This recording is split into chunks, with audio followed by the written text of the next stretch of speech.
সারা জীবন অঙ্কতে টাইনে টুইনে 34 পাওয়া পাবলিক আমি। কোনো বছর যদি 40 পায়ে যাইতাম, আমার মা আর আমার মতো খুশি কেউ হইতো না। কেউ যদি ১০০ তে ৯৯ পাইতো, ওই যে ১ নম্বর কম পাওয়ার কারণে সে যত দুঃখ পাইতো, আর আমি ৬ নম্বর বেশি পাওয়ার কারণে তার থেকে শতগুণ বেশি খুশি হইতাম আমি আর আমার মা। কারণ 40 পেয়ে গেছি, 34 পেলেই তো পাস। তা অঙ্কতে যে আমি এত ব্রিলিয়ান্ট ছিলাম তার প্রমাণ এখনো পাওয়া যায়। কারণ আমি দুধকে কখনোই লিটারে হিসাব করি না, কেজিতে হিসাব করি। ১ KG, ২ KG, ৩ KG, ১ litre, ২ litre বলি না। কারণ আমার কাছে লিটার যাহা কেজিও তা। তোমরা বুঝে নাও। বলছি তো ব্যস্ত হয়ে গেছে। কিন্তু টাকা পয়সা হিসাবে আমার মতো পরিপক্ক কেউ নাই।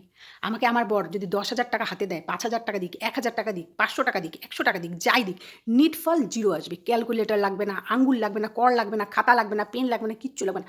জাস্ট মুখে, মুখে হিসাব করে দেবে। এটা খরচা হয়েছে, হাতে কোনো টাকা নাই। ব্যালেন্স জিরো আসছে। তাই আজকাল আমার বর আর আমার কাছে ব্যালেন্সের হিসাব করতে চায় না। কারণ জানে নেটফল জিরো আসবে। কোনোভাবেই যতই বড়, বড় অঙ্ক মানে অঙ্ক মেধাবী স্টুডেন্ট আসুক, নেটফল জিরো আসবে। কোথায় কী কিনলাম হিসাব করে হাত ফাঁকা। জিরো। অঙ্কের হিসাবে টাকা পয়সার। অঙ্কের টাকা পয়সার হিসাবটাতে আমি এত পরিপক্ক, এত। আমার মতো কেউ থাকলে আমাকে জানায়ও। তবে হ্যাঁ, ভিডিওটা বেশি, বেশি করে শেয়ার করো, তাহলে আমি বুঝতে পারবো আমার মতো অঙ্কে, টাকা পয়সার বিষয়ে। অঙ্ক শুধু বললাম না, অঙ্কের টাকা পয়সা পার্টটাতে আমার মতো ব্রিলিয়ান্ট কে, এটা আমার জানতে লাগবে। এটা শেয়ার করলে তো জানতে পারবো। তারপরে তার সাথে আমার আবার বসা হবে। সে বেশি পরিপক্ক না, আমি বেশি পরিপক্ক টাকা পয়সার হিসাবে। এটা জানতে হবে। তাড়াতাড়ি শেয়ার করো।